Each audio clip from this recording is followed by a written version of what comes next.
thanked me and she was like this is like a learning moment. Do we need that in this moment? Like, no. Right. And then she subbed me back in. There was a play where I kind of got a steal and like we're going in transition and Kelsey Mitchell just like takes off down the middle of the floor. And so there's like two people kind of by her and I literally like go to grab the ball and then I like just dribble out. Indiana Fever fans expressed their frustration loudly on social media after the team lost 4 of 5 games. The reactions were unusually harsh for women's basketball. One fan wrote, "The Suns are one of the worst teams in the league, but Stephanie White makes them look like the Lakers." Another added, "I'm officially done with the Fever. Stephanie White is a terrible coach." Perhaps most tellingly, someone posted, "Stephanie White isn't the coach to lead this team to a championship." This outcry came just 9 months after White was hired amid high expectations to usher the franchise into a new era. So what went wrong? How did a former coach of the year go from being seen as a savior to a scapegoat in under a year? And why do fans keep mentioning Cheryl Miller whenever the team struggles? To understand the criticism, it helps to know who Stephanie White is and why Indiana brought her back. White is considered basketball royalty in Indiana. She played at Purdue, winning a national championship in 1999, and remains one of the most celebrated players in the program's history. Wednesday that there were some things you liked, some things you didn't like about the Aerie, Caitlin, like double point starting lineup. Just with working with that the past couple of days, is that something you're planning to continue today? No, we're going to go back to our original starting lineup today. That was also something specific to Golden State. We're going to go back to our original starting lineup today with Lexi back in there. After her playing career, Stephanie White joined the Indiana Fever organization in 2011 as an assistant coach and was part of the staff that won the 2012 WNBA championship. In 2015, she was promoted to head coach and immediately led the team to the WNBA finals. Everything seemed promising, but after the 2016 season, White left for a college coaching position at Vanderbilt. She eventually returned to the WNBA with the Connecticut Sun and, in 2023, earned Coach of the Year honors after guiding the Sun to a 27-13 record. When the Fever decided to part ways with Christie sides after the 2024 season, White's name quickly emerged as a top candidate. She was hired on November 1st, 2024, in what felt like a homecoming, an Indiana native, Purdue legend, and proven winner. On paper, it seemed like the perfect fit. But as Mike Tyson famously said, everyone has a plan until they get punched in the mouth. And the 2025 season certainly delivered some hard punches. Are you trying to get me fined again? I am not. There's a level of physicality that they're able to play with against her. I knew it as an opponent, and I see it as her coach. I'm not exactly sure why. The Fever ended the 2025 season with a 24-20 record. They captured the Commissioner's Cup, a notable achievement, and advanced to the semifinals, ultimately losing in 5 games to the Las Vegas Aces.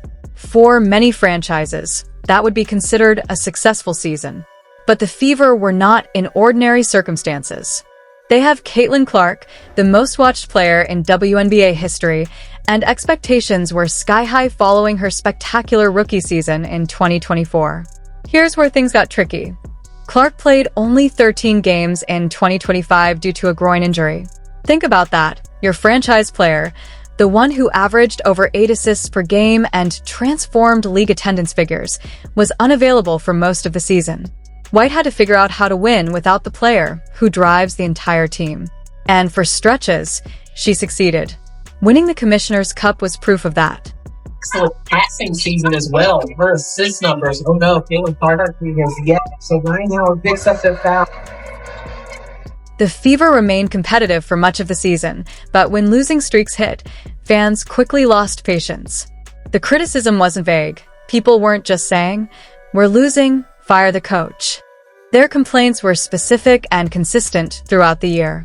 Fans questioned Stephanie White's rotation patterns, struggling to understand why certain players were sitting while others, who seemed to be struggling, remained on the floor. Lexi Hull became a focal point of this frustration. She was widely seen as one of the hardest-working players on the team, always giving maximum effort, yet her playing time was inconsistent. Whenever she was benched during crucial stretches, Social media erupted. Late game play calling also drew criticism. Fans watched defensive sets collapse in the final minutes of tight games and pointed the finger directly at White. Without Caitlin Clark orchestrating the offense, the team often looked stagnant.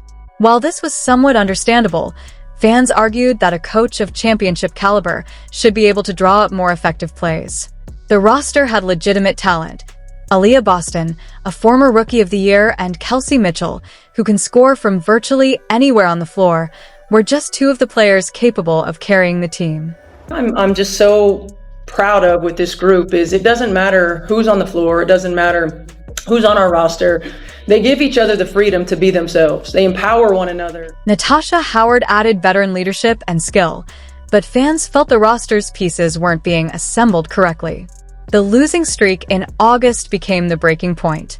Dropping 4 of 5 games intensified criticism, and Stephanie White took the brunt of it. Some questioned whether she was truly committed to Indiana or if she was using the Fever as a stepping stone, similar to when she left for Vanderbilt after her first head coaching stint. Others doubted her tactical flexibility and ability to adapt when things went wrong. Social media quickly grew harsh and relentless. But it's important to consider what White was actually facing. Coaching without your best player, especially someone like Caitlin Clark, who influences nearly every possession, is an almost impossible task.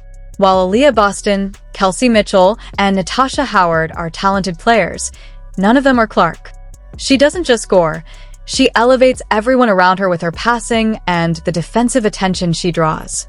Okay, first rating, I think, there's always room to improve, but I was impressed, so I'd give it a 9. But we were just hanging out, and she was like, I did this the other day, randomly, and then she turn on the game. I was like, okay, turn on the game, and she just started going at it, so it was funny. She makes me laugh. Take Caitlin Clark off the floor, and suddenly role players are expected to perform like stars, and stars are asked to do things they aren't built to do. Despite these challenges, Stephanie White led the Fever to a Commissioner's Cup victory and guided them to the semifinals under a difficult injury situation. When it became clear that Clark's groin injury wasn't improving, White made the tough decision to shut her down for the rest of the season. This wasn't a coach giving up, it was a coach thinking strategically about 2026, 2027, and beyond. White explained publicly that it was frustrating, but she prioritized Clark's long-term health over trying to eke out a few more wins in a compromised season. That's exactly what a responsible coach should do. Still, fans were upset, and that's when Cheryl Miller's name started resurfacing. To be clear, there are no actual reports linking Miller to the Fever coaching job, none whatsoever. One of the best that's ever played the game, so I've known Cheryl for a little while now. I think her energy, that's what I love about her. It's just contagious, and it's fun. I called her coach, and she was like, I don't know about that yet. You'll have to see how I do. Fans' fantasies about Cheryl Miller returning to coach the Fever are understandable but unrealistic. Miller is 61, hasn't coached in the WNBA for 25 years, and seems happy in broadcasting. The Indiana connection fuels the dream. Her brother Reggie is a local legend, and fans imagine she could maximize Caitlin Clark's talents, but the pressure and high expectations in Indiana make it unlikely she'd return. Stephanie White, meanwhile, has faced tough circumstances, coaching most of 2025 without her star player, making smart decisions about Clark's health, and navigating a fan base that demands instant results. While some criticisms are valid, it's too early to judge her. She deserves a full season with a healthy Clark before any harsh verdicts. Ultimately, the bigger question is whether any coach could satisfy Fever fans given these sky-high expectations.